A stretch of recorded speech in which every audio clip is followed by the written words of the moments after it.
Hello दोस्तों, welcome back to my channel invest with Keshav. आज के इस वीडियो में हम बात करेंगे सिल्वर के इस भयंकर अपमूव के बारे में। तो अगर इंटरनेशनल मार्केट में आज बात करें तो सिल्वर ने $53, आप तरीके का आउंस में इसको कन्वर्ट करते हैं, $53 पर आउंस का रेट इंटरनेशनल मार्केट में टच कर दिया। और अगर आप यहां पर इंडियन मार्केट की अगर बात करेंगे तो 1,57,000 1,58,000 के आसपास का हाई सिल्वर ने M6 के ऊपर मारा है। तो ओवरऑल क्या सिल्वर के चार्ट्स बोल रहे हैं, आपको यहां पर इस वीडियो में 40 इयर्स का डेटा दिखाने वाला हूं कि पिछले 30-40 साल में सिल्वर की किस तरीके की रिटर्न्स रही हैं। काफी लोगों को लग रहा है कि सिल्वर बहुत ज्यादा ऊपर चला गया है, तो आज हम डॉलर टर्म में देखेंगे, क्योंकि बहुत सारी लोग इसको रुपी टर्म्स में देखते हैं और रिटर्न्स को कैलकुलेट करते हैं, जो कि मेरे हिसाब से सही तरीका नहीं है। आपको अगर कमोडिटीज के सही रिटर्न्स देखने हैं तो आपको यूएस डॉलर के अंदर देखने चाहिए, क्योंकि ये सारी कमोडिटी इंटरनेशनल कमोडिटीज है और कहीं ना कहीं डॉलर में ट्रेड करती है। तो आज आपको इस वीडियो में इसी सिल्वर को अगर हम डॉलर में देखते हैं तो डॉलर का पिछले 30-40 साल का सिल्वर का क्या बोलता है और किस तरीके के रिटर्न्स बने हैं, क्या आगे के प्रोजेक्शंस हैं। अगर आप सिल्वर में इन्वेस्ट कर रहे हैं तो इस वीडियो के माध्यम से आपको काफी ज्यादा हेल्प मिलेगी। तो वीडियो को अंत तक जरूर देखिएगा, चैनल को जरूर सब्सक्राइब कर लीजिएगा ताकि आपको इस तरह के इंपॉर्टेंट वीडियोस टाइमली मिलते रहें।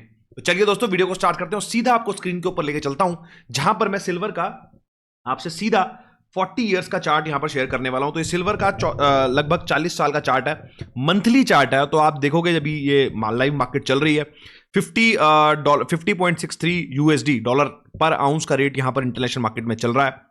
और ये सिल्वर का अगर आप चार्ट देखोगे तो ये जो एक पूरा अप मूव आया है, जो आपने इंडियन मार्केट के अंदर भी देखा है, लेकिन अगर थोड़ा ऊपर से इसको देखते हैं तो आप देखोगे कि इस तरीके का मूव एक बार 1980 में भी आया हुआ है।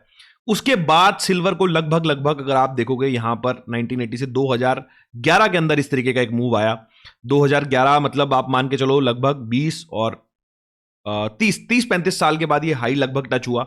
उसके बाद सिल्वर ने एक अच्छा खासा डिप दिया, यहां से दोबारा से ये 50 आउंस से लगभग नीचे अगर लो देखोगे तो आप 13-11 का लो मार दिया। मतलब आप समझिए कि लगभग अगर 50 से मैं कैलकुलेट करता हूं तो काफी ज्यादा 60-70% का फॉल ऊपर से आया। सेम केस यहां पर 1980 में भी हुआ था, जहां पर सिल्वर में काफी ज्यादा गिरावट देखने को मिली और उसके बाद 30-35 साल लग गए वो वाला आपको लेवल अचीव करने में।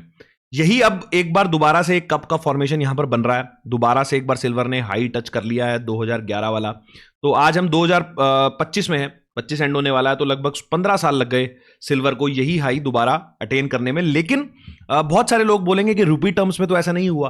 तो रुपी टर्म्स में इसलिए ऐसा नहीं हुआ क्योंकि हमारा जो करेंसी है वो कहीं ना कहीं डेप्रिशिएट कर जाता है, जिस वजह से आपको पता नहीं चल पाता, क्योंकि हमारा जो रुपी है ऑन एवरेज 3 से 4% हर साल डेप्रिशिएट होता है। लेकिन डॉलर टर्म में आप देखोगे तो सिल्वर पिछले 12-13 साल, इवन 15 साल में जीरो रिटर्न सिल्वर ने कहीं ना कहीं दिया है।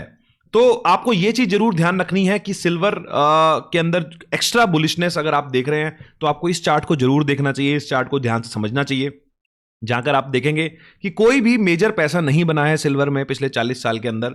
सिर्फ और सिर्फ आपको पैसा इंडियन मार्केट में बनता हुआ इस वजह से दिख रहा है क्योंकि यहां पर जो हमारा करेंसी है, क्योंकि डॉलर जो है वो अप्रिशिएट हुआ है और हम डेप्रिशिएट हुए हैं, तो सारा रिटर्न सिर्फ और सिर्फ डॉलर अप्रिशिएशन का है, ना कि कोई आपको यहां पर सिल्वर की वजह से कोई फायदा हुआ है।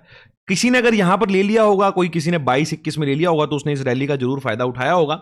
लेकिन उससे पहले अगर किसी ने भी लिया होगा तो या 2011-12 में अगर कोई इन्वेस्टर होगा और अभी तक होल्ड करके बैठा होगा, हालांकि मेरे हिसाब से ऐसा कोई इन्वेस्टर होगा नहीं, अब तक तो पेशेंस जवाब दे जाती है, तो उसका अभी तक कोई भी रिटर्न नहीं बना है।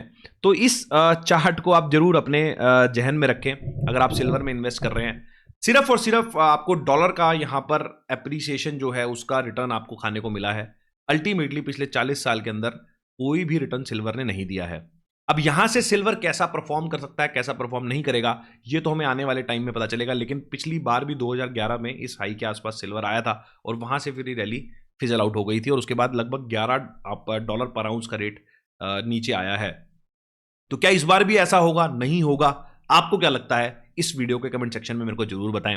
और क्या आप सिल्वर में इन्वेस्ट कर रहे हैं? क्योंकि आपने देखा होगा मोस्ट ऑफ द एएमसीज ने अपने ईटीएफ्स कहीं ना कहीं क्लोज कर लिए हैं लमसम इन्वेस्टमेंट के लिए, क्योंकि कहीं ना कहीं एक फोमो की फीलिंग है। एक फोमो की फीलिंग है इन्वेस्टर के मन में, जिस तरीके से सिल्वर का प्राइस चल रहा है, एक फोमो की फीलिंग है कि शायद उसको सिल्वर में इन्वेस्ट करना चाहिए, जिसकी वजह से उसको और ज्यादा प्रीमियम माल लेना पड़ रहा है। एमसेक्स पे भी रेट एक 56-57 के आसपास चल रहा है और इसी को अगर आप फिजिकल डिलीवरी लेते हैं या फिर आप वैसे देखेंगे तो आपको ईटीएफ्स के फॉर्म में भी 10 से लेकर इवन 20% तक का भी प्रीमियम आपको देने को मिल रहा है। मतलब अगले 10-20% जब भी सिल्वर बढ़ेगा वो रिटर्न आप ऑलरेडी उसमें कुछ नहीं कमाएंगे क्योंकि प्रीमियम इतना ज्यादा हो गया है। तो इस चीज को खासा ध्यान रखें, फोमो में आके इन्वेस्ट ना करें, यही समझाने का मोटिव था। और क्या आपको लगता है क्या कोई नए बुलरन में यहां पर सिल्वर है, नहीं है, ये भी आप मेरे को कमेंट सेक्शन के अंदर जरूर बताएं। इस वीडियो में इतना ही, मिलता हूं आपसे अगले वीडियो में इसी तरह के कुछ नए और इंटरेस्टिंग टॉपिक के साथ। नमस्कार, जय हिंद।